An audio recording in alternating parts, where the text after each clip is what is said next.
Hello and welcome back to True Crime Guys Podcast. I'm Lauren. And I'm Michael. We're back in studio. We are, after 1 week off. Yeah, you guys, very refreshing. You freeloaders think we took a few weeks off, but we were busy doing a Patreon exclusive episode on the West's, Fred and Rose West. Right. It was 2 weeks ago. That was a fun one. Over in England. You guys are unfamiliar. You get to hear a lot of our accents. Yeah. That are garbage. A lot of family violence, like we're going to cover today. Yeah. We're covering a lot I'm getting of tired of that violence. shit, man. Yeah, why are you picking these? Let's get away. What happened to good old strangers killing strangers? Right. You hate, I don't know, I hate those people less.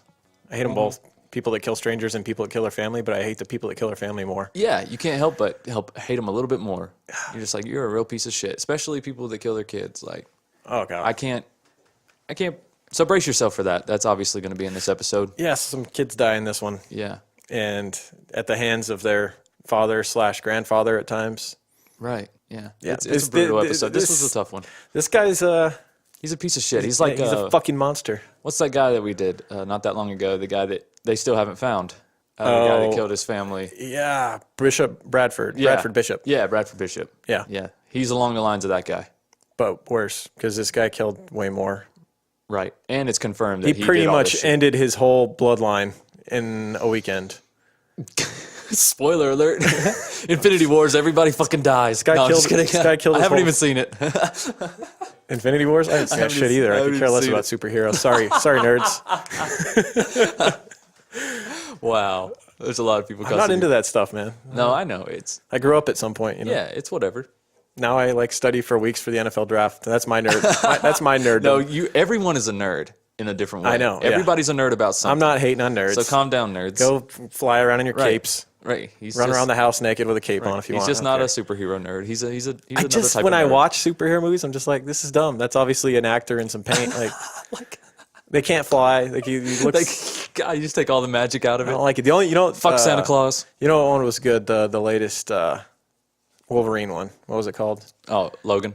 That was good. Yeah, I like that one. That's believable. You know.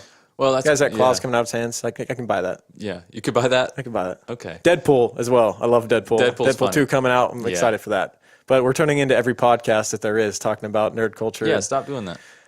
We got crime and stuff to talk about. Yeah, you want to rate some movies in popcorn kernels? Like every other podcast. Yeah, popcorn kernels? Is that what they do?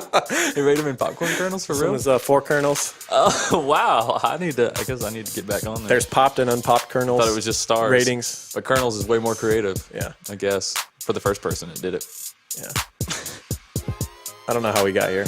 We're way off. You want to start this episode? Yes. Okay. Bizarre story in Russellville, Arkansas today. A man who reportedly quit his job over low pay went on a shooting spree with 2 handguns. See this gun in my hand, motherfuckers? I deserve respect. There were rules to the game and you broke them, now I'm a breaking neck. See this gun in my hand, motherfuckers? I deserve respect. There were rules to the game and you broke them, now I'm a breaking neck. Local residents describe him as a loner, a man who wouldn't allow his family to socialize with the outside world. Never seen anyone like him, you know. I know about everybody in Polk County, and I ain't never seen anyone weird as he is. There were rules and you broke them. My honor, you stole it. Why must I tell you again and again? It's a sock, bitch, learn how to fold it. There were rules and you broke them. My honor, you stole it. Why must I tell you again and again? It's a sock, bitch, learn how to fold it. He knew, or at least had contact with these people at various times. Step by step, I'ma show him how it's done. I'ma get them all, every last one. Step by step, I'ma show him how it's done. I'ma get them all, every last one. Step by step.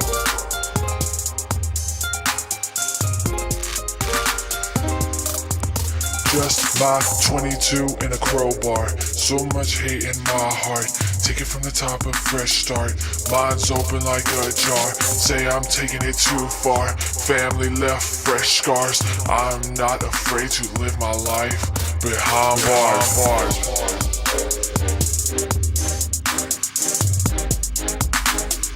Live my life behind bars.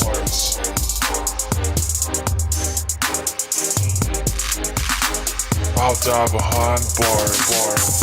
Officials counted 16 people dead, 14 of them members of the suspect's family.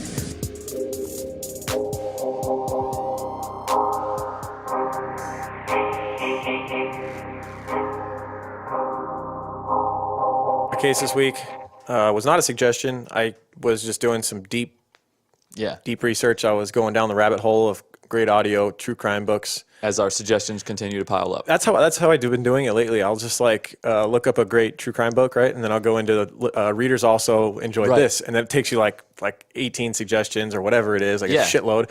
And then I'll go into those. And then if I don't like any of those 18, then I'll go off of one of those 18. I go down the tree. But anyways, this book just sounded interesting, and this case sounded interesting, and the book was something else. Fuck me up. Good Let's one. talk about Thanks. what the book was, since we've alluded to it enough. Yeah. The book was called, wait for it, What is it? Obeying Evil by Ryan Green, The Mockingbird Hill Massacre Through the Eyes of a Killer. And it really is through the eyes of a killer. Like, That was kind of what I found interesting about it. Now, granted, I just talked recently on an episode about how I don't like fake conversation in books, and that's this whole book for the most part. Forget all that because Lauren liked this one. I liked it, but with it was like, I don't know, double-edged sword. I liked the book, but at times I was cringing because it's hypothetical conversations inside the head of a guy who killed his whole family, basically is what this book is. It's like him justifying it. It's like the reader is creating what he thinks this guy was thinking at the time. It's like a looming voice looking over his shoulder, but knows what he's thinking. If you imagine that wrote a book, that's what this is. Right. Because it kind of talks about him in third person or whatnot. It's not from his point of view. The one thing I'll say about the it's- book is that it was a good mix of, there was there'd be a chapter where it was what happened, not through his eyes, what happened. And then there would be a chapter where it would go back into his head, supposedly his head, because it's all fake conversation. But it's still saying Ronald and still saying things like that. It's not from Ronald's point of view, so it's not that confusing. Right. But he mixes in stuff from what would be his own head thoughts that he would supposedly be having at this time. The guy didn't talk much later on. Or I don't think he really talked much at all. Oh, I mean, he did, but you never heard any of it because he was he kept his whole family isolated. But that's something we'll get into. Right. And Audible definitely owes us some money for all this They do. advertising that we do. sell some damn books, man. We do. At least 2 or 3 an episode, I would say. Audible at least has a very liberal return policy, which we take advantage of. I was about to say, you know what? Maybe they don't owe us anything. I kind of... We've paid for 2 books. And then, Guys, if you have Audible, you can just return books. Public service announcement, all the time. but get your credits back. We feel like it's okay for us to do it because we're talking about Audible all the time. And then we feel like maybe a few of you guys have gone and signed up. And we're still paying our thievery. $15 a month for the membership. So. That's true. That's true. And sometimes we get a shitty book and we don't feel like we should have to pay for it. And they don't have any manufacturing costs because it's just a digital copy. It's really a win-win for them. They got so much money. We're sending a lot of people over there to rip them off. It's great. Go get them. Audible.com. Listen, they're still huge. They're fine. Right. They're going to shut down our returns. Yeah, right. We're paying for books from now on, bitch. All right. So the case is the Mockingbird Hill Massacre. Why it's called that, when you really learn what Mockingbird Hill is, I'm like, eh. It just sounds more I thought mystical. It Mockingbird sounds Hill more was some big mysterious. thing. It's a town get-together spot or a town itself.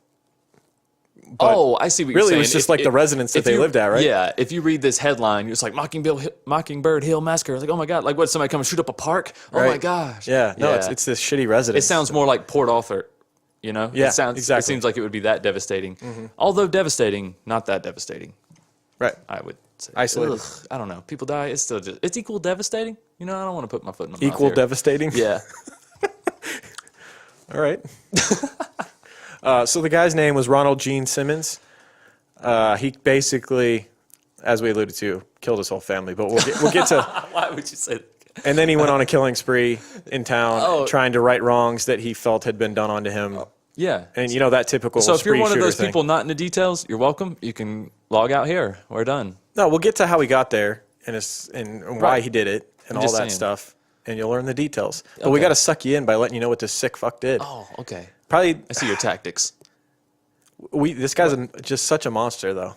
He's an absolute I monster. think we were shocked. It was... And he completely justifies it in his mind. Yeah. So Ronald was born July 15th, 1940 in Chicago, Illinois. He shares a birthday with Gabriel Iglesias and Forrest Whitaker. Gabriel Iglesias, the comedian. Yeah. Fluffy. Fluffy. I got you. He's funny. He is funny. You know, it's like most of his jokes are about him being fat, but it still works. Like if you got good fat jokes, man. The dude is so lovable. Oh, like yeah, you can totally. tell he's probably just such a good soul, like be around and stuff. Right. Yeah, he reminds me of who's the big white dude that died too, real overweight. Chris Farley? No, he died recently. Damn it. Oh, Ralphie May? Ralphie May. Yeah, he's cleaner than Ralphie May, though. Oh yeah, no doubt. Ralphie Yeah. May was Ralphie May's he a had little some problems, dirtier. Yeah. but rest in peace. Right. Both big lovable comedians. Right. Forrest Whitaker though. Yeah, freaking amazing actor. Yeah. All right, so he was born to Loretta and William Simmons. Those were his parents. We don't know a whole lot about them. They lived through the Great Depression and whatnot. Right. His father died when he was 3 years old of a stroke. That seems to have affected him moving forward, his development. He had some like social skills issues after that. Within a year, his mother married again. I guess she was just she'd never worked. She was in survival mode, man. It's right after the Depression. Yeah, she felt like she needed to. She needed security in somebody. Yeah, so within a year, she married William D. Griffin, a civil engineer for the U.S. Army Corps. The Corps moved Griffin to Little Rock, Arkansas in 1946, which would be first of several transfers that would take the family across Arkansas over the next decade. Yeah, so this really affected Ronald at a young age, like losing his inconsistency. losing his dad and then bouncing around all over the place with his stepdad. Constantly being the new kid everywhere he goes, Didn't really seem to be able to fit in anywhere, and when he got close, it would be time to move again. Right. In school, he gained a reputation as a troublemaker and a bully as well. He lashed out at classmates with very little provocation. I wonder how much of his bullying was like just his like control issues. Like I wonder if it was so much bullying think he already had that? as he thought he was probably helping kids out. Like, oh, you shouldn't do that way or whatever. I hate like, those you kids. should put your book bag over here. Or, like, Tell me what whatever. to do. Yeah. You're not the teacher. Right. And then he would lash out at him, Yeah. hang him from the hooks, Yeah. Hanging from the hooks in the hang you up like a backpack. right. Like back in the day, elementary school. Right. They used to actually have give 'em a wedgie. They used to actually have hooks on the wall, kids. Right. Lots of kids got hurt on those, and they Yeah. went to these cubbies. That's how you got wedgied. What a bunch of bitches. You got hung up on the hook and wedgied. Yeah. Where are you gonna wedgie kids now? The old school You know? one, you just pick them up. Oh, you just by hand. Yeah. I never wedgied anybody, guys. I was not the bully. I didn't either. I just didn't want to grab anybody's underwear. It just never seemed like, especially another dude's underwear. Yeah. At least. Okay, I didn't want to grab anybody's underwear at that age. Get cooties, man. Let me just be clear. Get cooties. So he got expelled from high school because of the shenanigans, always being the troublemaker, being a bully, being angry. Right. He was sent off to military school where he was actually surprisingly excelled. Everyone kind of expected him to do the same thing, have a problem with authority and get into trouble. Well, the problem is he didn't have enough authority, I think. I think he had too much freedom in the civilian world.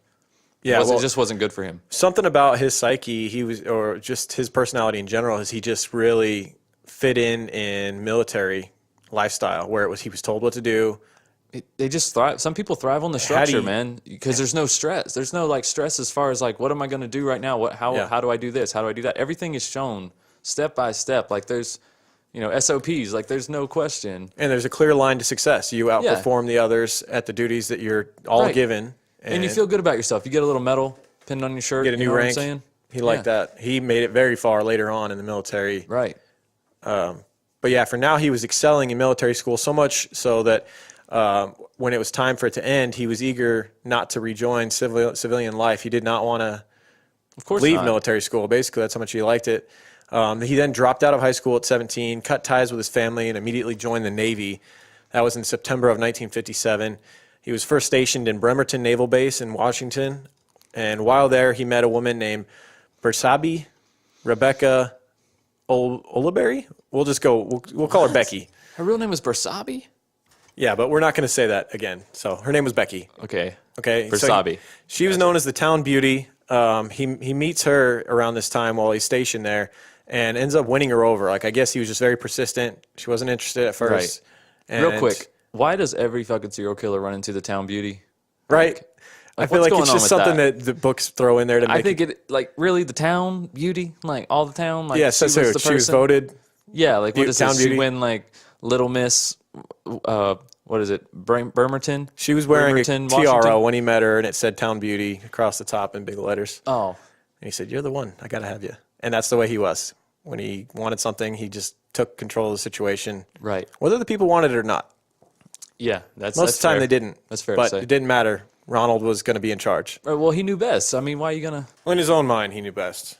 Right. You know, the guy just thought he's God's gift, and he should be, whatever room he walks into, he's going to have control over people. The military was the one exception. He earned over time that the rank he kept going up, and he got very high in the military, which we'll get into. Right, and I think the military kind of stroked his ego too, because Oh yeah, you know it's a culture of respect, and so everyone shows you respect, and the quicker you rise through the ranks, the more respect you get. Yep. And so I feel like he found a system. Everything fit. He's like, I'm getting what I deserve. right. Well, he won over Becky, as we said, and the two got married in New Mexico on July 9th, 1960, where he'd been deployed in New Mexico. So Right. I guess Becky followed along and they got married there. And basically, the second they get married, I don't know if it was going on when they were dating, but he becomes extremely controlling over Becky, like what she wears, who she can talk to. And The way she does chores. yeah, like, this would only get worse understatement, during yeah. their long marriage. They would have many kids together.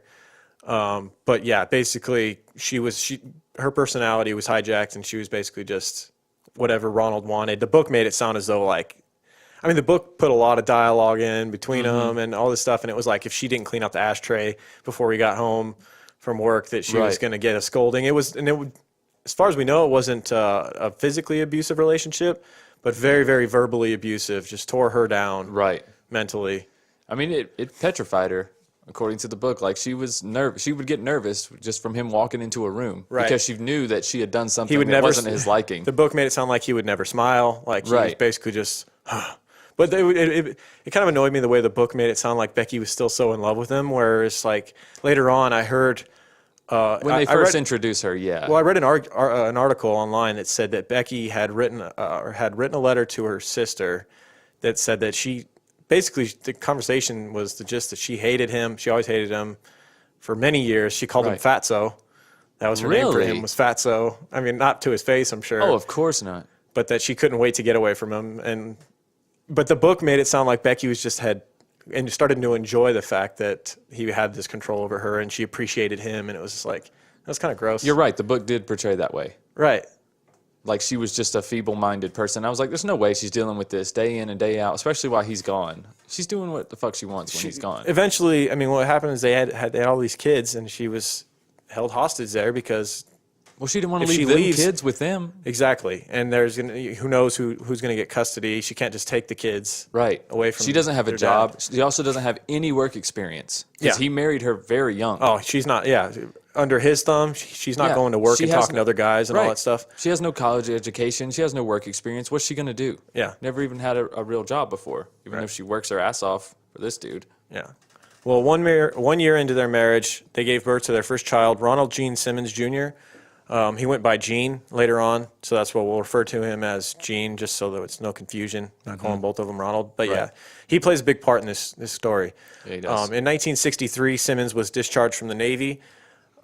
His controlling, abusive behavior worsened during times where he wasn't in active duty in the military.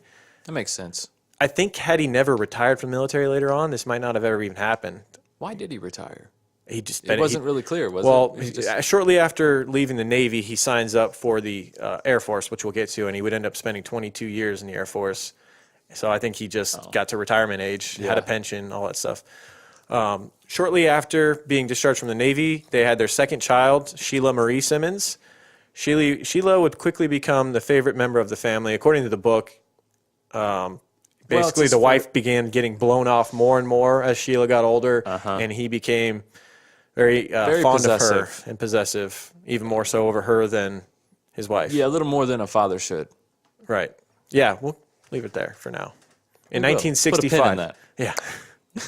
In 1965, Ronald joined the Air Force. During his 22-year military career, he was awarded a Bronze Star Medal, the Republic of Vietnam Gallantry Cross for his service as an airman, and the Air Force Ribbon for excellent marksmanship. So, good shooter, pilot in the Air Force, fought in Vietnam, apparently. We didn't hear a whole lot on those years of his life. We don't hear a whole lot because he doesn't talk later on, as we kind of alluded to. Right. And we don't get any information from his family for reasons we'll get to. During his career with the Air Force and their marriage to Becky, they would have another 5 children on top of the 2 that we already mentioned, 7 total. God. So you got William, Loretta, Eddie, Marianne, Rebecca Lynn, and then also his Jean, the one that we mentioned, and his daughter, Sheila. There's the gap between these, though. It's just over such a long span of time. I actually looked into it and did the math. His oldest son, Gene, was 21 when his youngest daughter, Rebecca, was born. So long span of giving birth to babies. Seems like an uncle. Right. I have a sister that was born like way later than me and my other sister. I'm 14 years older than her.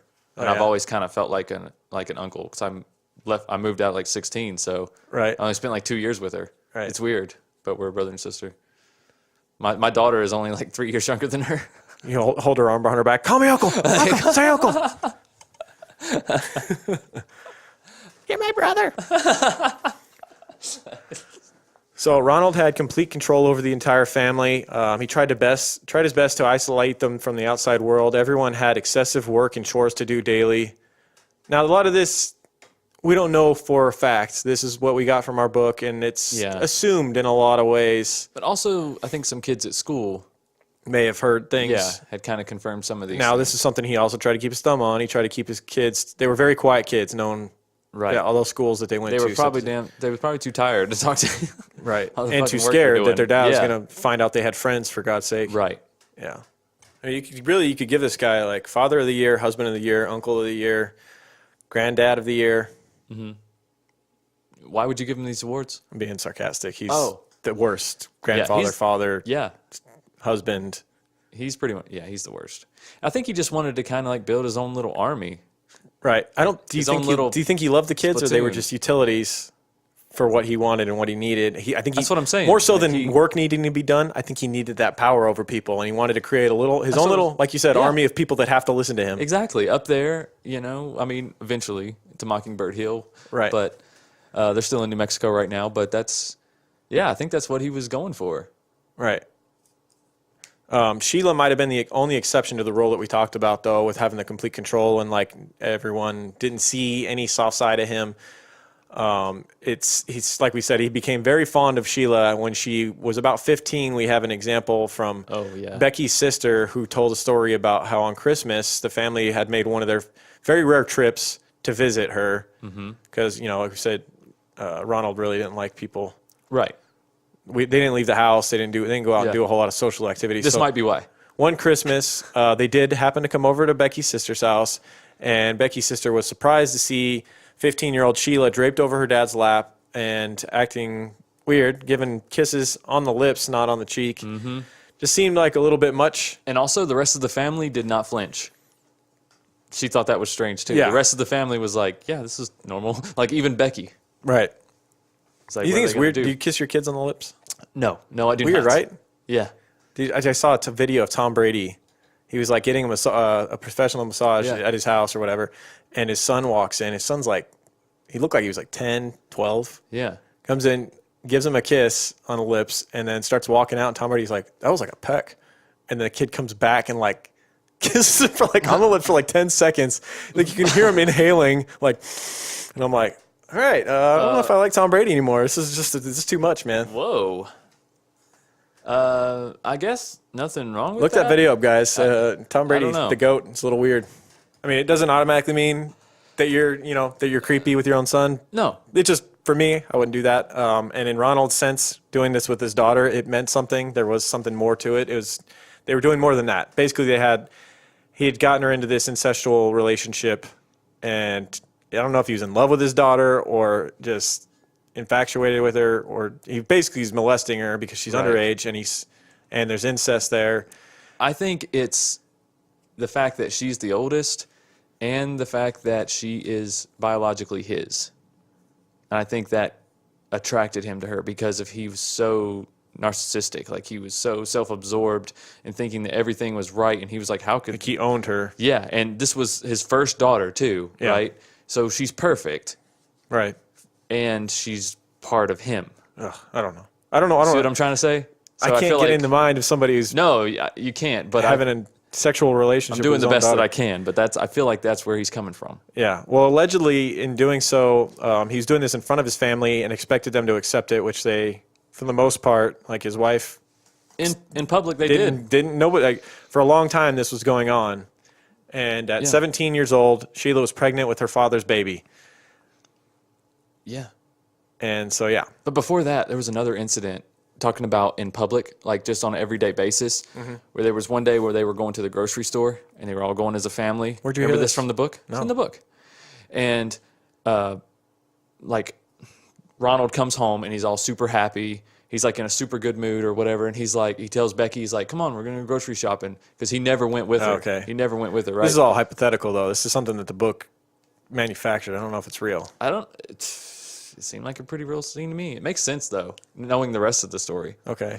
So they go to get in the car, right? And so Ronald's in the front seat, and then Becky goes to open the door to get in the passenger seat, and Sheila's sitting there, like all buckled up. Right. And Ronald just looks at her and kind of like nods to the back seat.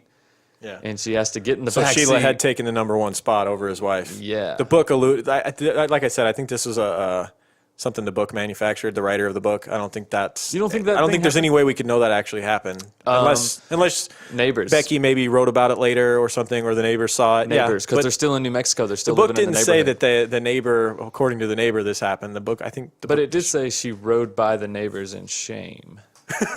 So maybe it was the daughter's birthday, as far as the neighbors know, and she just wanted to ride in front. Maybe she called shotgun. I don't care. So you think because the neighbors knew how weird they were? There's no way my kids are riding up front with me when my wife is with me. Like, there's just no way. Shotgun, man, you got to obey it. Unless they're like riding in the back with a newborn or something. Like, that's different. But no way, man. I'll put my wife in the back if someone calls shotgun over her. It's up to her to call it. Not a chance, bro. You're hardcore, man. So those neighbors, Stick to the they went ahead assuming that there was some weirdness there. Yeah. Like But he was having sex with her or something. They would have been absolutely right if that was so. Maybe they saw the lump in her belly and knew that she was pregnant from her own right. dad. Or maybe they were making out in the front yard or some shit. Well, thankfully, there was someone in the family who was not going to take this anymore and was going to do something about it. Not feeling like he could go to the police necessarily. Yeah.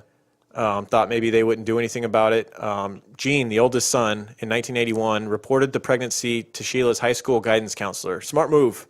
Mm-hmm. But it was an anonymous tip that Sheila was pregnant. Mm-hmm. And this counselor sat her down and started having a series of meetings with Sheila at school and knew that Sheila was a quiet girl, like we talked about with this family, was never seen with boys at school, Right. never known to have a boyfriend.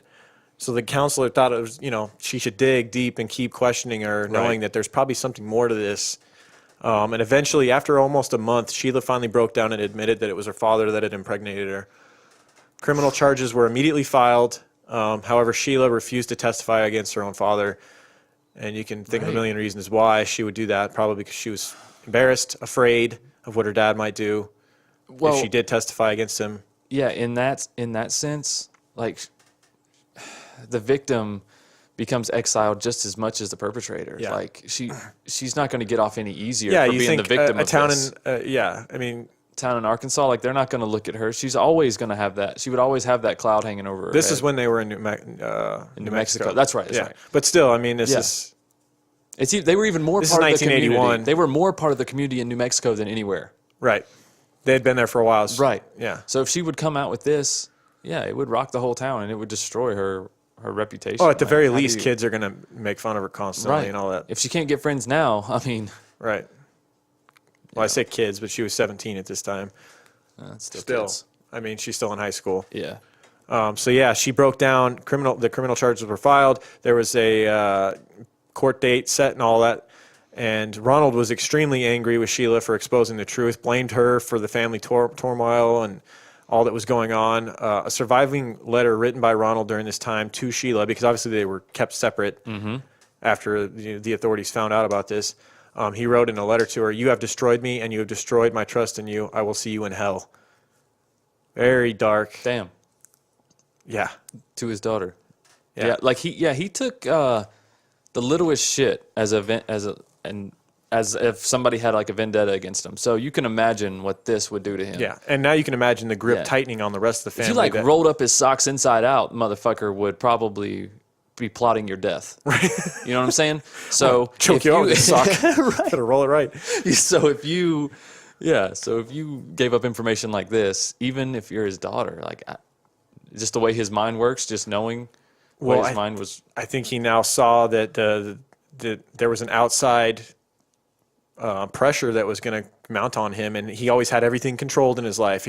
No one was allowed to say anything to anybody anywhere, and now it's like all eyes are on him, and now people are going to tell him what to do, right? And he doesn't like that. And so, although he probably would have done well what in jail if he would have just got arrested right there. Oh, he probably would have realized it. Been running shit probably. Yeah, be the warden. he looks a lot like Charles Manson. Actually, he's kind of creepy. They both have that same dead-eyed look. They have those dark, cold eyes. Dude, if you look up pictures of this guy, I'm sure you probably already have. Look it up now if you haven't. Just look into those cold, dead eyes. This guy it's not hard to believe that if there's someone that would do stuff that he did, it's a guy that looks like this. Yeah.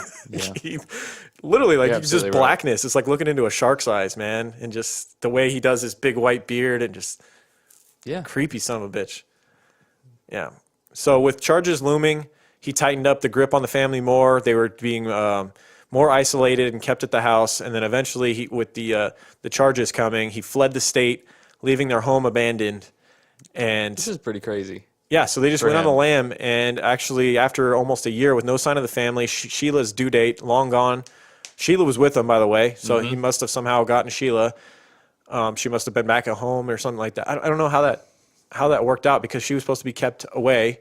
He hadn't officially gotten convicted of anything yet. Exactly. And yet he's able to get her and run off. I know. It's so strange. With her about to have his baby, which should be his grandbaby, but it's his actual baby. Right. And because of the way the rules were in place at that time, low-profile crimes were not being chased across borders. It wasn't a violent crime. He molested her in a sense because, like you said, she was underage. Right. And it was incest as well. So, yeah. Yeah, so nobody could chase him. Yeah, so they basically, after a year, it got filed away with the other cases and it was considered cold, and they just left it at that. Jurisdictional conflicts and poor interstate communication in the 80s led to many situations like this.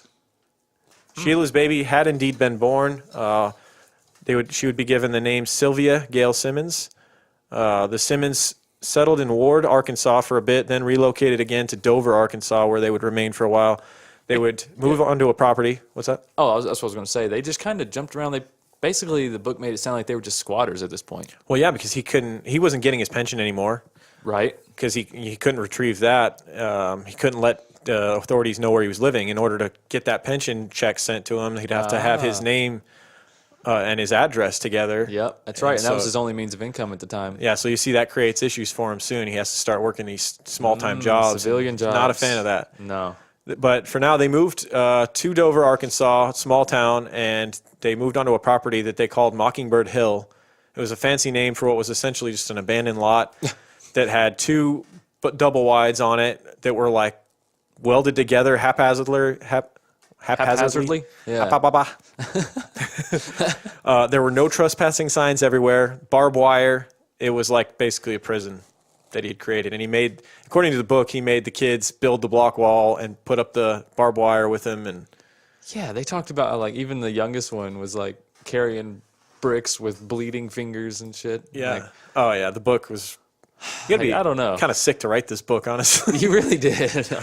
Good book. Be a pretty twisted person to get into the mind of this guy. But man, yeah, to want to get into the mind of him. I mean, that's true. We do the show, but I mean, we're not creating hypothetical. Yeah, that bitch deserved to die. We're not. Yeah, doing this guy that. was creating weird, thoughts that Ronald Simmons may have had. Dude, this book is dark. If you like dark stuff, this is your book. This is a dark book, yeah, and it's only 3.5 hours, something like that. It's not too bad. Yeah, in audio form. So you can jam it out like a Joe Rogan episode or something. Yep. It's a good book. Yep. So yeah, they built this basically prison in a small town in Arkansas, and basically he got away with the crime that he had committed in New Mexico, and that was in the past. Now Now, but the problem was he wasn't collecting his Air Force pension anymore, which is paying for everything. I'm sure he had a nice pension after being in the military for 22 years. He had reached the level of like Master Sergeant or some shit when he was in the Air Force. He was high up. Yeah. He was telling a lot of people what to do. Yeah. And he liked it. Of course. Imagine he was probably a great superior, huh? Oh, God. Man, he really did thrive on that, man. Shine your shoes again. Shine your shoes again. I can't see my face well enough. Right. Probably like that type. Oh, yeah, for sure. Yeah. Now, he had to get jobs, as we said, because he didn't have his pension. But he actually had to drive 30 miles to Russellville to find any work, because Dover was such a small town. The first job he got was as a clerk at a law firm. He did well there for a little while, but you'll see a trend here. He doesn't do well. Doesn't play well with others, especially women. Especially women. He's like about as misogynistic as it gets. He has to be telling them what to do, even if they're his supervisor, which we'll see in another job that he's like that episode of Family Guy where Peter had to go to feminist camp. I haven't seen He's like Peter before that. I haven't seen that one. But yeah, so he gets this job as a clerk at a law firm, and he does well for a while there. I guess he was known as like a hard worker and all that. However, he was getting creepy with the secretary. Right. Because he viewed all women as his property. So he figured that she was there for his entertainment. He viewed her as like a nice chair that he wanted. Right. Kathy Kendrick was a younger woman and coworker that he made constant lewd advances and comments toward, to the point where she reported the abuse to management and Ronald was fired. And so his first job, I don't know how long he was there, but it didn't go well. Right. And of course he's writing this little altercation down. This is not leaving the memory. Oh, no, he's banking that for later. Yeah. After the rejection from Kendrick and firing, Ronald's conduct toward Becky, his wife, got bad enough that she even temporarily left him, according to the book, but returned shortly. Like we said, there was just so many things tying her there. It's like she never had a job, so she didn't know. She didn't have a whole lot of like life skills. Younger children. It was just tending to her, controlling husband all the time and taking care of their children. Right. And her children were there, so she couldn't leave them. Ronald then got a job in Russellville at a local oil company. Explained the firing at the law firm as a romance gone wrong to get the job, because it was a small town, Russellville, as well. So he was already starting to get a reputation. But the fact that he had a military background, was really high up in the Air Force, and he had fought in Vietnam, I'm sure there was some sympathy towards him, and maybe even they considered his short temper and his behavior as side effects from war. Right. But the way he describes that as a romance really gives you some real insight. Right. Because this guy, like, he thought that Becky didn't love him already. Kathy wanted nothing to do with him. Right. The secretary and somehow at the law in his mind, for the first 10 failed passes that he made at her, or whatever number it was. Even after he leaves there, he continues to try and... Yeah. He still court thought her. that she wanted him, because that's what she was He's bringing there for. flowers to her. She found out where she lived. He was bringing flowers and like leaving them on her doorstep, sending notes to her. Creepy son of a bitch. She wanted nothing to do with him. She got him fired because she was so uncomfortable around him. Right. Yeah. So yeah, he gets this job at the oil company. He would end up being fired from there shortly after as well, due to insubordination, inappropriate behavior towards another female coworker. God damn it, this woman don't like it either. Right. Bro, there's a common denominator here. With Ronald gone more often, though, he's always in Russellville, getting hired and fired. So he's away from the home more, and his grasp on the family is just a little bit looser, and the kids start to make friends. They're in the same place for a while now. Right. They can start to get established a little bit, and they're making friends and having somewhat of a social life. However, they didn't dare bring home friends from school for obvious reasons. Right. Ronald then got another job in Russellville as a clerk at the Woodline Motor Freight Company. We talked about how maybe he kept getting hired because of his background and all that, even though he's got such a bad reputation in this town now. Right. Elaine Butts was his new supervisor, however, at the freight company. And he's obviously not a big fan of taking orders from a woman, and he would frequently attempt to go over her head to the male owner of the company. Like, even over, like, little stuff. Right. Even over... You almost seems like you could have made an Office episode out of this. Ronald, I'm going to need you to go ahead and clock out for lunch. Clock out for lunch, bitch. Clock out for lunch. I'm going over your head. Right. I'm going... Right. Just menial tasks. It's just nothing ridiculous. Right. Yeah. This guy is a scumbag. Yeah, he is. Piece of shit. Elaine would also, it sounded like she would pester him a little bit too. Like she probably knew how much he hated taking orders from a woman.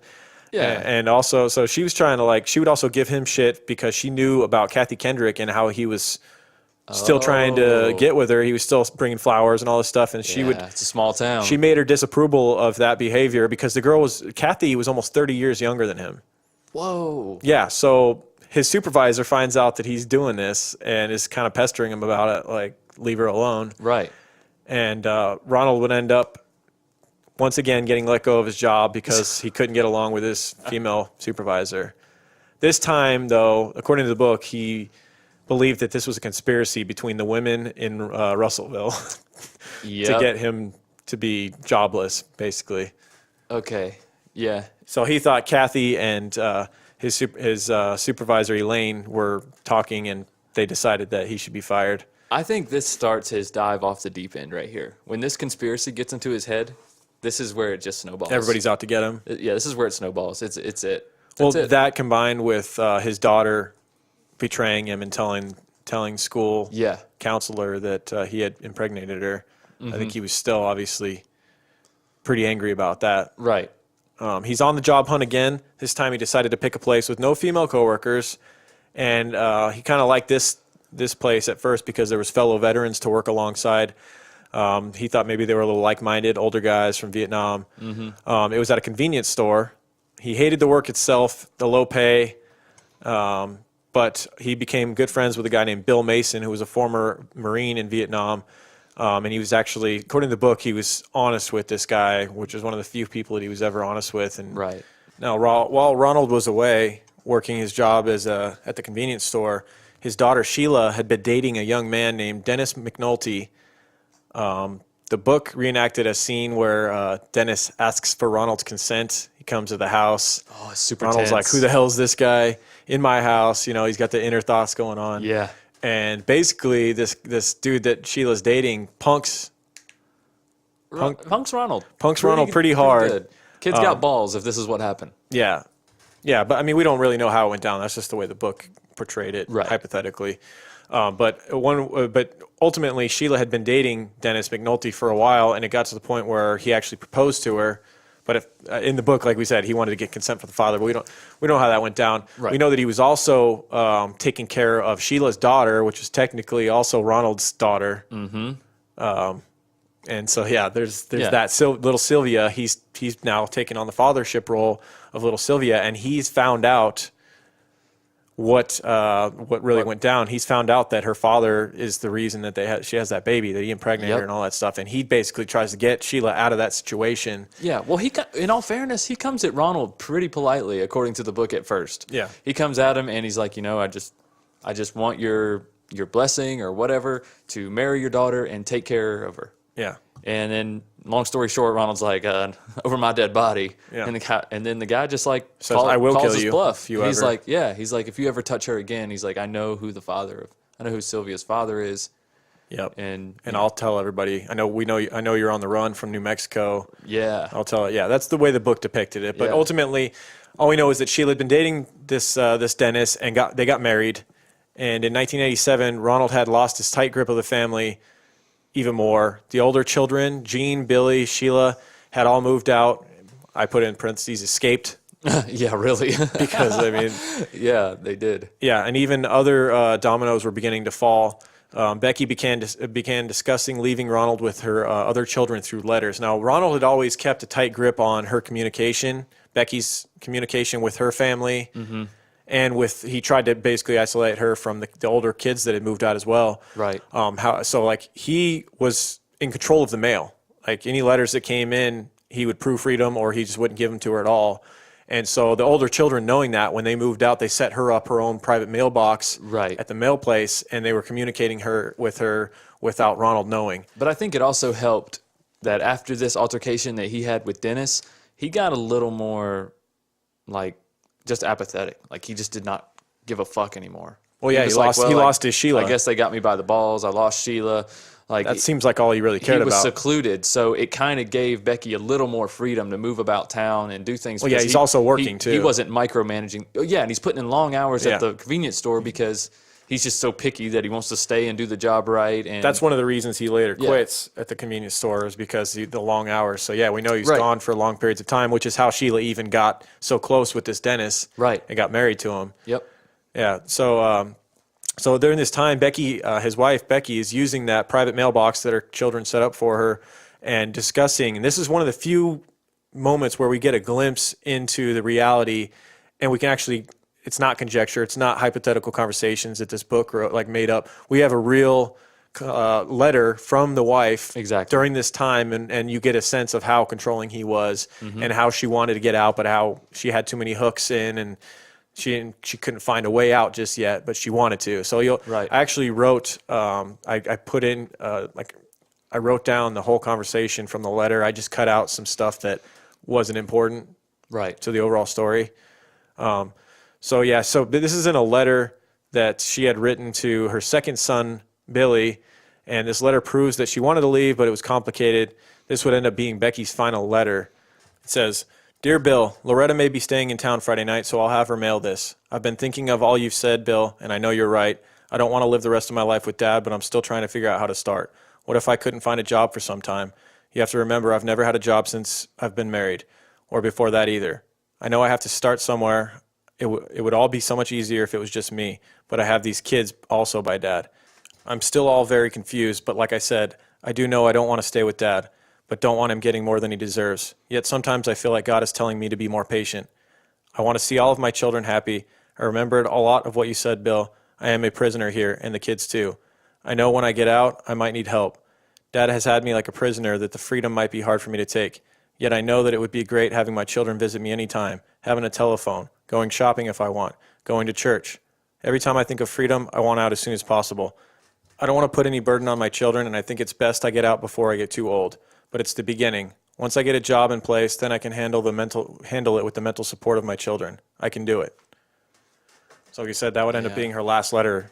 I mean, that was coming up on Christmas time that she was writing with her children. She seems like a child herself still, doesn't she? Yeah. Like just the way that she writes and the way she repeats things and the way she calls him She's very Dad, conflicted, like as you can tell. Like, it almost does sound like she still loves him.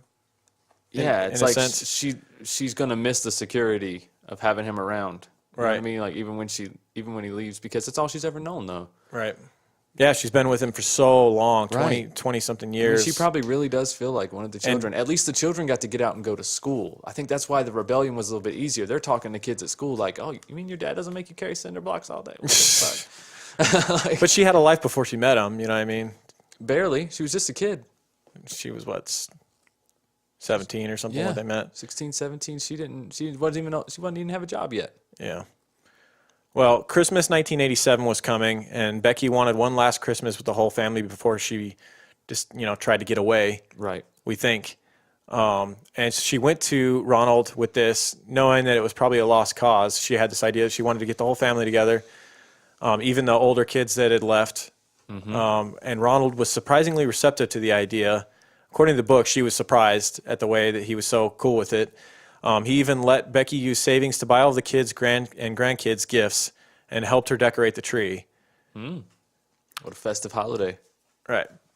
Now, around this time, he had actually quit his job at the convenience store, which we talked about. So he's unemployed right now, coming up on Christmas, and allegedly drinking a lot, just staying in his bedroom. And this is the fourth job he's lost in a very short time. Right. Also. And so there's a thought maybe that we know why he's so cool about letting everybody come for Christmas. Yeah. But you don't. But I'm wondering what the timeline is here for when he quit the job, the last job at the convenience store. Did he quit it after she came to him with the Christmas idea, knowing that it was all coming to an end soon, knowing what he was going to do? Why keep working if Christmas is coming and I'm going to kill my whole family on or around Christmas? I think he probably... Or did he quit the job and he was sitting around drinking all day and that added to it? You know what I mean? What's the timeline there? Did he quit the job because he was going to do this? Or did he quit the job and then maybe decide to do this in part because he had nothing going on anymore? Right. I think that's it. I think he quit the job and then she came to him. That's why him letting her take the savings was such a huge deal to her. Yeah, because they were out of money. Yeah. They're basically out of money. They're using the last bit of the money that they had for buying gifts and decorating a tree. Yeah. And of course, Becky is fine with it because she's planning on leaving anyways. Right. Ronald's fine with it because he's got his plans. Yeah. So she ain't going anywhere. In just kind of worked out. Yeah. So Becky, excited, made the calls to let the family know, and even Sheila agreed to come. Probably felt protected by her husband Dennis, who in the book had already punked Ronald once, right, and threatened to kill him if he ever touched him. Yeah. So the date was set for that, and on December 18th, 1987, was when he actually quit his job. So we don't know when the party was set, when Sheila went to him, or when Becca went to him. Yep. If it was after or before December 18th. I mean, it was about a week. December 18th is a week before Christmas, so she easily could have gone to him right before or right after he quit his job. I don't know. Yeah. He quit it, but what makes me wonder, I think maybe he quit his job after she went to him about the Christmas idea. Okay, why? Because if you, they later talked to like coworkers at the convenience store, right? And they said that they had noticed a change in his demeanor, and that he just seemed to not care anymore about anything, and that's why they think he quit. He had his reasons, like underpaid, overworked, yada yada. But they said that he just didn't seem to give a shit anymore. Like he was, like he was at his end. Like he just, like he's already kind of foresight. Yeah. Okay. Yeah, that makes sense too, I guess. That's why in the timeline I put Becca going to him about Christmas first, and then him quitting his job, because it just made more sense to me. Yeah. Nothing made it clear. The book didn't make it clear which happened first, but it just makes sense to me that he would have quit knowing that he was going to do this coming up on Christmas. So this is where things get heavy, guys. On the morning of December 22nd, 1987, this was when he was going to start his killing of his family. And this was Christmas weekend. This was the last work day / school day for everybody before Christmas break. Right. Ronald knew that the other family members would be arriving on the 26th for the plan that Becca had set up, his wife, for the family to come, was day after Christmas for dinner, like a Christmas dinner on the 26th. And so he knew that they would be getting there in a few days. He drove to Walmart and purchased a .22 caliber pistol and a box of ammunition. And upon his return home, he walked around the property, went to his tool bag in his shed and retrieved a crowbar, and he was basically going to kill his wife. However, when he got into the house, he realized that his son, Gene, his oldest son, Gene, who had moved out, was at the house visiting with Becca, his mom and Ronald's wife. And so he decides he's now going to kill him as well. Might as well. He was a little bit worried, according to the book. He was a little bit worried, Ronald, of maybe the plans being spoiled by Gene, because I think Gene was the oldest son and the one that hated his dad the most. Absolutely. And he suspected Gene of being the one that turned him in New Mexico, which would be correct. Right, which was the truth, yeah. And so Ronald decides he's going to use the crowbar that he got from the bag, and he's going to kill now Gene and his wife, Becky. Well, the book acted like he was surprised when he came in the house and saw Gene. Right. And like at first he was mad. He was mad. Yeah. And then he was like, well, actually, this is for the best, because Gene's the one wild card that I was worried about when killing the entire family, is Gene showing up and fighting me or whatever. Yeah, he didn't know when Gene was supposed to be there. Right. So I guess Gene was coming early. I guess he was planning on spending the whole weekend. Perhaps, or maybe he was coming to visit his mother behind his father's back. Well, maybe. Which is possible, again, knowing that Ronald was gone, but not knowing how long. Right. He only ran to Walmart. That's true. Unfortunately. So so Ronald attacked Gene in the back hallway by the back bedrooms of the house with the crowbar, smashing him over the head, bludgeoning him basically to death. He then turned for his wife, Becky, and did the same with the crowbar, beat Becky to death with the crowbar. He then used his .22 pistol and shot him once in the head each, just to make sure that they were dead. He went a little extra on Becky, though. You imagine, it's unbelievable, though. This is a woman you've been with for 20-something years. Has done everything you've asked. I mean, granted, there's shirts that say the husband did it for a reason. This happens a lot. I mean, spouses kill each other and stuff. But I love my wife, I just can imagine. But what I'm saying, like, this woman did nothing but serve him her entire life. You had 7 children with her. Yeah. And you just beat her to death with a crowbar. Yep. And your son. Your oldest son, yeah. Unbelievable. Yeah, but he said he respected Gene because he always hated him. We just got to clear. we got to be clear that this is the book saying all this shit. We don't know that for true. Right. What we do know is that he did, in fact, beat his son and his wife to death. And then, unfortunately, there was also a 3-year-old granddaughter there that was Gene's daughter, his granddaughter at the house as well. Yeah. Who he then strangled to death.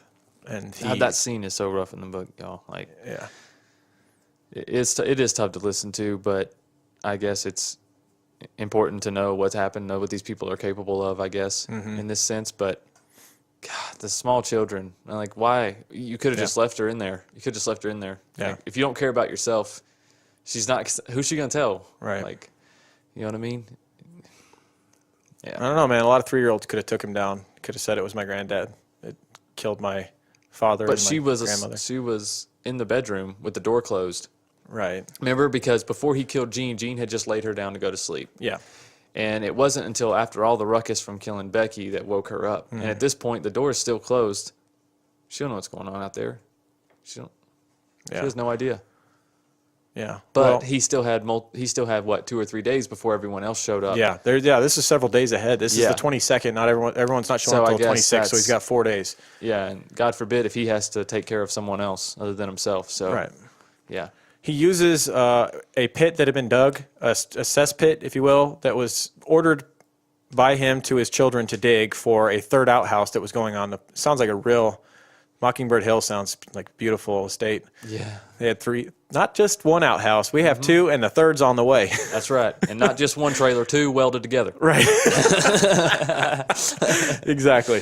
So he had ordered the kids to build this, or to dig this big hole that they were going to put another outhouse over, and that's what he used to dump the 3 bodies into. He then put like rocks and like dirt and all this stuff over them. And then barbed wire to keep animals away. Barbed wire, and then put a tarp over that. Mm-hmm. And he then went inside and sat and waited, knowing that the other children were at school and were going to be returning soon. And sat there and if waited it wasn't 4 dark days. enough, if it wasn't dark enough already, I just imagine these kids, they're off for Christmas break from school, walking home, walking up the driveway, and their dad comes out, which is probably a rare occurrence because he didn't show them any attention unless it was telling them what to do. Maybe they probably thought right off the bat that he had some orders for them to do, or he was going to yell at them for something. Right. And he says the opposite. He tells them that he has surprise Christmas presents for them all, but he has to give them to them one at a time. So one kid was taken. The first was the oldest daughter, 17-year-old Loretta, was taken away. The other kids were put in a car and told to listen to Christmas music. Now, the book and everything else I heard said that he drowned each of these kids in a rain barrel at the back of the house, outside. One at a time. And so he first took Loretta through the house, out the back door, and brought her over to a rain barrel and shoved her head, breaking through ice in the rain barrel. Keep in mind, this is Christmas time in Arkansas, and drowned her in a rain barrel. Now, I watched a presentation, though, however, by the detectives that worked this case back in the 80s. Right. And they said that he had strangled these kids, the ones that came home from school. He'd taken them into a bedroom one at a time and used ligatures to strangle them. Both seem possible. However, everything I've read has been drowning. Everything, and also he could have, I'm pretty sure he was holding them around the neck while drowning them. So that could have been some of the contusions around the neck that maybe they thought was strangulation. It probably is partly strangulation. Yeah. I think he was But just I'm sure they found water in the lungs if he did. Well, yeah, that's true. But the worst part about this whole thing is that he tells these kids that he wants them to all see their surprise one at a time, and he wants their mother to be there. He's like, come in here with your mother. She has a present for you. Right. I mean, and just leading them to their death. What's crazy is he put so much emphasis on always being honest with people and always telling the truth. Yeah. And yet when it came down to this, he was able to lie and lie and lie around every turn. Yep. Because he thought this was a greater good. Like, he thought he was the only righteous person left. Yeah. It's so sick. Yeah. He was so sick. Yeah, so one by one, first he killed 17-year-old Loretta, then 14-year-old Eddie, 11-year-old Marianne, and 8-year-old Becky. In the book, it said all the same way, by drowning him in a rain barrel. That's pretty rough. That's one at a time. Yeah. Yeah. He then, one by one, took each of their bodies to that same pit where their mother, brother, and niece were already. Did the same thing, piled rocks and drug barbed wire over the pit.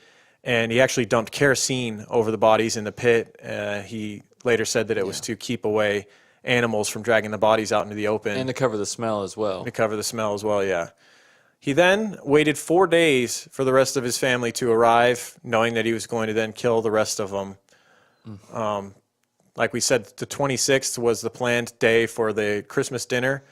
The first to arrive that day were Billy and his wife Renata. So it was his son and his daughter-in-law. Right. They had a 20-month-old son named Trey. Billy and Renata were immediately shot dead by the dining table where he left their bodies. He then drowned Trey in the rain barrel and this is what one thing I found strange is that the young babies that he killed, he left like all these people that he killed on the 26th. He had put obviously on the 22nd, he put everybody in that pit. Mm-hmm. But then after this, it's like he doesn't care anymore. He knows it's all ending today. Right. So like all the family members that walked into the house, he left this house of horrors. He kills all these people, all of his family members, and leaves them strewn about the house, in the dining room, in the kitchen, around Christmas gifts. Yeah, there's Christmas gifts scattered all over the place. Yeah, he only hid the other bodies to survive those 3 days gap. Exactly. That's the only but reason. Yet with Trey and then another young baby, he put each of them in trunks of cars on the property. He took Trey's body and put it in he had like it was such an old shitty property, this Mockingbird Hill, that there was like abandoned cars laying there. So he went and put Trey's body in the trunk of one of these cars in the back of the property for whatever reason. It makes you wonder if he didn't like looking at a dead baby. Maybe. And he didn't mind seeing the rest of them, but maybe he felt a little bit bad about killing the kids. I don't know. Doesn't matter. You still fucking did it. Yeah. But it's just weird that he did that. Yeah, absolutely. So yeah, he killed them, and the next to arrive was the oldest daughter, Sheila. Oh shit. The main event. Yep, his love, the one that he She's the one to blame for everything. Yeah, the one that's to blame for everything. And her husband, Dennis McNulty, he shot and killed them both as soon as they walked in. I believe he shot Dennis in the temple, and I think he shot Sheila like 5 times. There was a few people that he shot more than others, and I believe Sheila was one of them. And then you can see there was some rage behind it. Absolutely. They also had 2 children with them. One of them was his granddaughter, Sylvia / daughter, the one that he had with Sheila. And they also had a 21-month-old son that Dennis and Sheila had together named Michael. He laid the bodies of 5 of his family members in his residence and covered them with coats. And he had now killed 14 members of his direct and indirect family in cold blood on Christmas. God almighty. That night, according to the book, he allegedly went to the bar. And it seems as though he didn't really have a plan for what to do next. Like this was, I think all he thought about leading up to Christmas was this, killing everybody, and that was his goal. And then once he did it, he didn't really know what to do. And that's when you get this sloppy shooting spree that he goes on. Yeah, I think he's sitting there at the bar and he's reflecting on all this, calming down or whatever, probably still on a little bit of adrenaline rush. And he's like, you know what? I'm fucked. I might as well take out everybody else anybody else that wronged me. Yeah, I might as well make this a complete deal. You know what I'm saying? Yeah. So the following day, Sunday the 27th, he hatched a new plan for what would be the next day because he couldn't carry out his plans on Sunday. Everything's closed pretty much, and the places he was going to go to were businesses. So the next morning, Monday morning, December 28th, Ronald took Gene Jr.'s car into Russellville, took his dead son that he'd shot, his car into Russellville, and first stopped at a Walmart again for some more bullets. He then drove straight to the law firm that he was fired from. Kathy Kendrick, who we spoke about, the girl that he was kind of obsessed with, that had gotten him fired from the law firm. This was his first job in civilian. In Russellville. Yeah. Kathy Kendrick was the receptionist working at the law firm that day, sitting in the front, basically in the front when you walk in the door. She's the first person you see. He walked up and shot her directly in the head. I don't know, I think he shot her in the chest too or something, but she survived for a little while, but she was dead before the ambulance could arrive. And one thing that the detectives we watched in that presentation on YouTube, they were talking about was that there was a lawyer that was typically there who was ex-military and had a .45 caliber pistol in his desk, but he happened to be in court that day. Yep. And had he been there, he may not have been able to stop Kathy from getting shot, but he may have been able to take down Gene there. Yeah.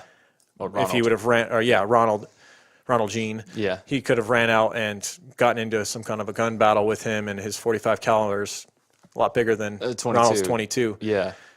Yeah, and he's also military, so. Ronald only used the 22 because that's what he got marksman in. That's the only reason he And it is an effective gun at close range. We've covered many killers in this show that use 22s. Right. Many. Seems like more than any other caliber. It's quieter. Yeah, it's quieter, and if it gets in your around body, the it skull, bounces like we've around. talked about. He then left and drove to the Taylor Oil Company, which was another job that he'd been fired from. He shot dead a man named J.D. Chaffin and wounded the owner, Rusty Taylor. Now, this J.D. was a fireman, and he also worked at the oil company as like he was like a long haul driver for him or whatever on the side. And he was actually off this day. Like he had just gotten done from doing some fireman training or whatever, and he had just stopped by the oil company and was actually what had happened was Ronald had gone into this place, gone after the owner, Rusty Taylor, shot him, didn't kill him, he wounded him. Right. He had also missed a guy that was sitting right next to Rusty Taylor and talking to him, but because of the angle, he didn't see him. So that guy must have been feeling lucky. Oh, yeah. Anyways, on his way out, this guy was just wrong place, wrong time. JD was walking in the door, like literally his hand was holding the door open, and that was right as Ronald was walking out. Okay. And he just turned and just shot him point blank in the right below the eye, killing him immediately. He then saw a woman coming out of the bathroom that worked at the oil company, and they locked eyes, and he shot a few rounds at her as he was leaving, but he like grazed her hair, right? Barely missed her. You could see a clip of her talking about it on the news and how she could feel the heat from the round going by her head. Crazy. So I say, yeah, he kills an innocent man there, injures the owner that the Rusty Taylor, I believe, was the owner of this place, and he also owned the gas station that he had worked at. Oh, really? As well. Yeah, he was like owned a couple businesses there. Okay, so Rusty Taylor giving him quite a few chances. Oh, yeah, exactly. It's a guy that's hired him twice. Yeah. And he goes in after him, you know. He then drove to the convenience store, of course. He's just basically making the rounds to everywhere he had worked at. Right. He shot and wounded two more people, Roberta Woolry and David Sayer. Basically, these people put up a fight, though. These, like we talked about with this convenience store, one of the reasons why he wanted to work there is because this was like ex-military guys and like. Well, Bill Mason was still there, his old military buddy. And I don't think he was going to target Bill Mason because he liked him. No, but Bill Mason targeted him, by God. They supposedly start picking up chairs, throwing it at him, picking up cans off the shelves and throwing cans at him, and scared him out of there. Bill Mason was convenience store was not to be fucked with. Freaking full soda cans. That'll fuck you up, man. Full cans. Cans of peas or sodas? Yeah. Absolutely. Yeah. His last stop would be the Woodline Motor Freight Company. He located his former supervisor, Joyce Butts, and wounded her in the head and chest. She's the one that we were talking about. She was tough. Okay. Yeah, she lived. That's so great to me that he still couldn't get the better of her. I know. Oh, that's the supervisor? Yeah. She was like, I'll show him, that son of a bitch. Right? Shot her twice and she still lived. Yeah, she was tough as nails, bro. Yeah. He then took worker Vicky Jackson at gunpoint into the computer office and advised her to phone the police. He had done all that he wanted to do. I'm sure he thought Joyce was dead. Yeah, this is like a flip of the switch here. He'd killed his whole family. He'd gotten back at the businesses that had wronged him and the people and the conspiracy that was Russellville holding him down and all this. And he didn't even want to kill this Vicky who was apparently he was like, he gave her a cigarette and they were just kind of calmly smoking together. And she said it was very eerie how calm he was for considering what he had just done. He just was like making small talk with her, like, how was your Christmas? As she was phoning the police to report that he'd just gone on a shooting spree. A cigarette. Mine's been a fucking nightmare. Right. Little does she know that he has killed, 14 members of his own family. Imagine how. So he gave her quite a few details though too while she was sitting there waiting. Did he? Yeah, he gave her. That's where a lot of these details come from on these crimes. Like right after that, as far as the more intimate details that the book said, because they interviewed her. Yeah, well, here's a quote. She gave away some stuff. There's a quote from her. He told her this: "I've come to do what I wanted to do. It's all over now. I've got everybody who wanted to hurt me." So they, like we said, they interviewed her. But imagine how on edge she must be hearing these, to a normal person, tiny infractions against you. Right. And then you're killing people over it. She's probably sitting there like, oh, shit. Right. I better not say the wrong thing. Right. Seriously. The police would respond. They would get there. He would hand over his weapon and turn himself in, as he said. And he wasn't saying much. Like, they tried to get him. They interrogated him. And he wasn't giving up shit to him. Now, they noticed that on Monday, which was the day that he went on this shooting spree, that his kids had not reported to school. They checked on that, and the school had made calls to the house. No one answered the phone. Right. They sent a police officer out to the house, now really kind of wondering what this guy, maybe he had harmed members of his family as well. Mm-hmm. I'm sure he had a reputation. Right. And the fact that he went on the shooting spree, now his kids are not at school. Yeah, they feared the worst here. Yeah, not looking good. On December 28th, Russellville police traveled to the Simmons residence and discovered a house of horrors. Thorough search of the property. The next day, they would acquire a search warrant for the property itself because they found all these bodies in the house, but they still had like 9 people that were unaccounted for. Right. And there's all these cars parked here from all the family members. Very eerie. Ronald, they did the search of the property. They found the cesspit with the bodies in it.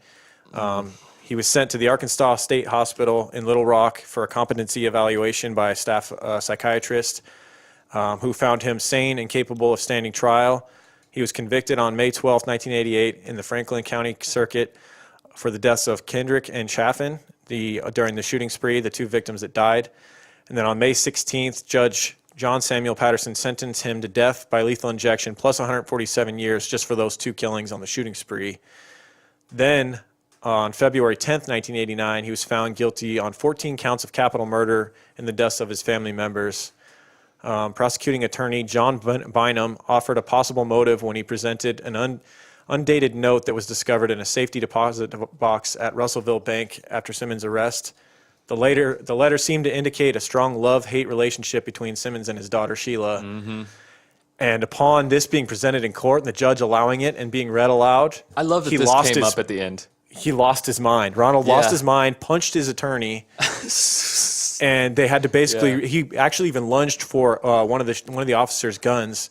Yeah, he was really trying to make a last move here. Yeah, because this was the whole point. Like, this is everything he was trying to hide. Yeah, this whole rampage stemmed from people knowing about this relationship, and if he could keep it a secret by killing everyone, he succeeded. He didn't mind everyone knowing that he'd killed 17 people. That's why I love that this came up at the end. It's so perfect. Right. It's so poetic. It's the perfect torture for him. It's like a movie scene. And this is not something that the book we read created. This actually did happen. This really happened. He really did attack the lawyer because this had been presented in court. Right.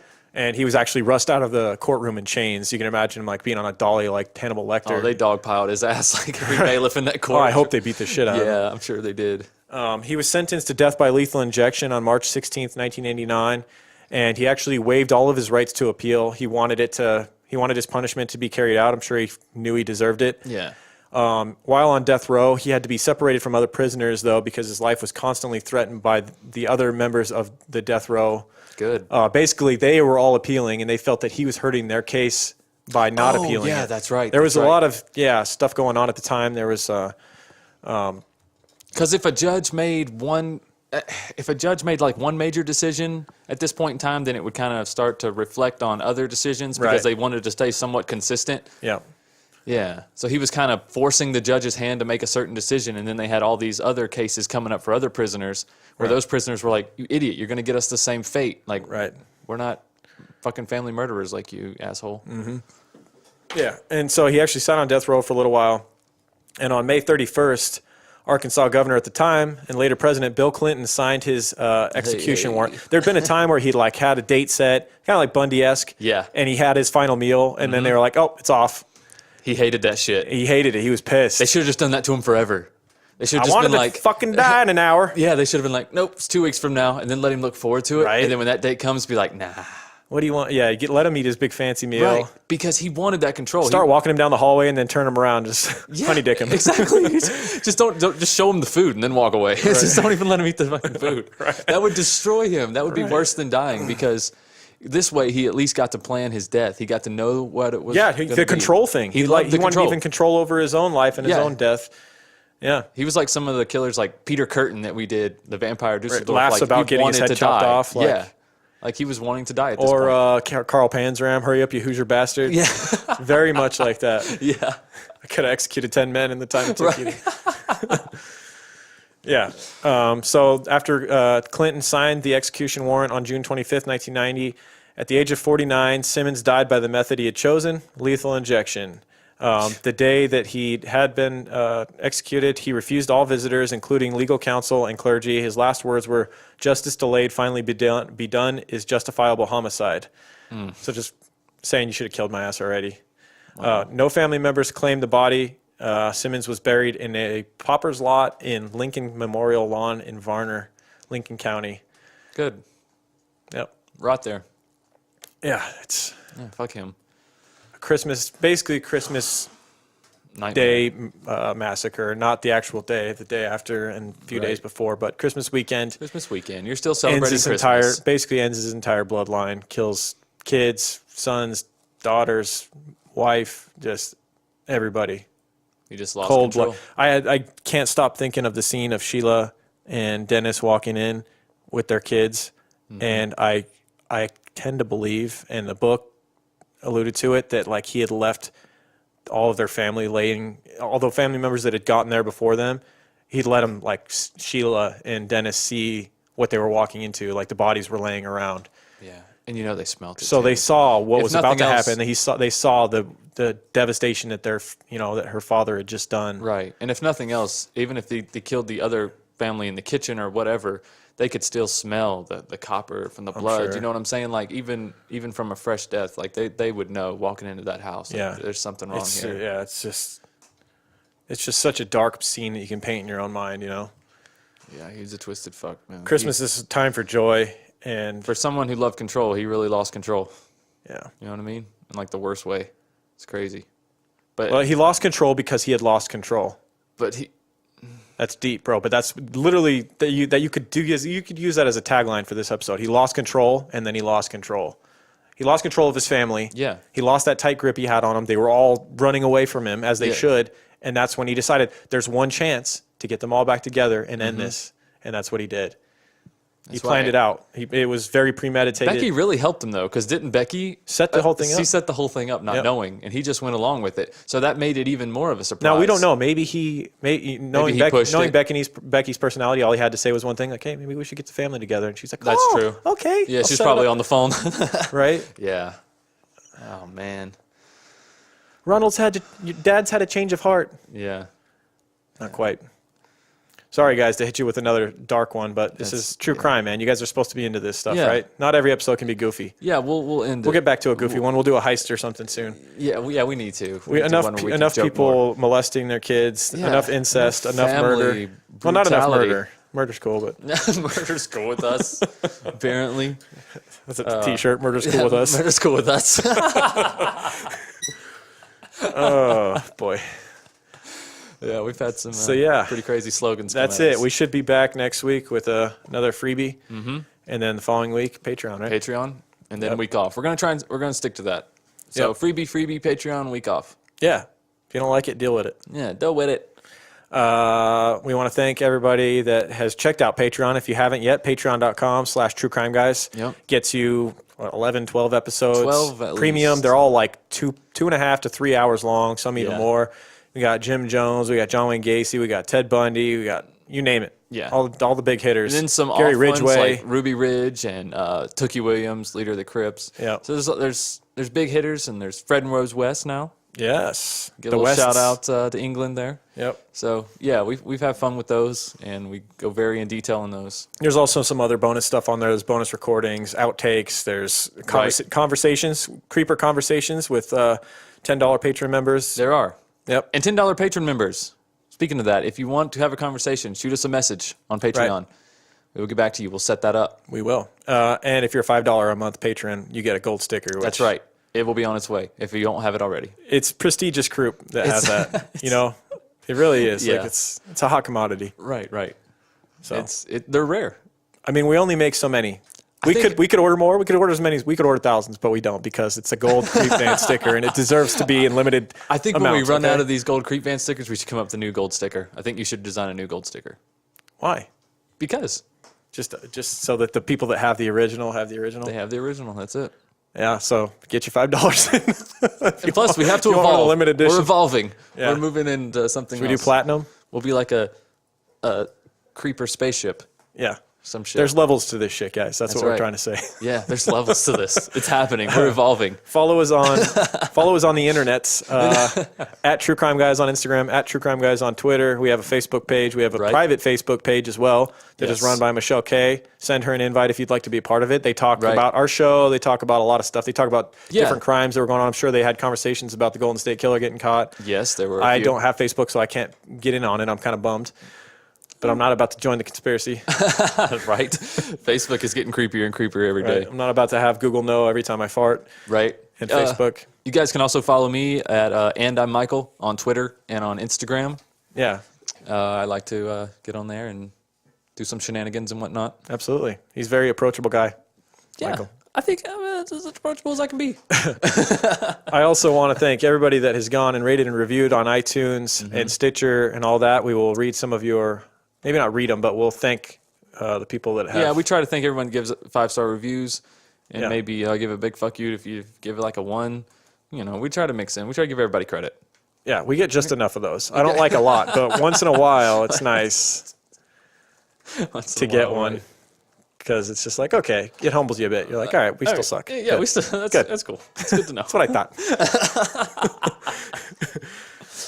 I don't know when we did our last free episode, but I'm just going to read some of these reviews, and I'll probably double down on somebody from before. Cool. We're now up to like 550. It's pretty amazing, guys. Thank you, guys. Even if you just go click 5 stars, it still helps. Yeah, absolutely. I want to thank Don Z CM, Susie 410, Star Wars Nut 409, Nikki Cole, G Gostelli, Icy Cold One. That's a good name. Palm X7, Jeff G. Yeah. Demise the Third, Kill Things Brundlefly. Kill Things Brundlefly. Stick Lady 1, Perky Petunia. I think we're doubling down now. These might be. Yeah, you're going too far. That's good enough. Well, they get double thanks. So. Double thanks. It's not even enough. It's still not enough. Yep.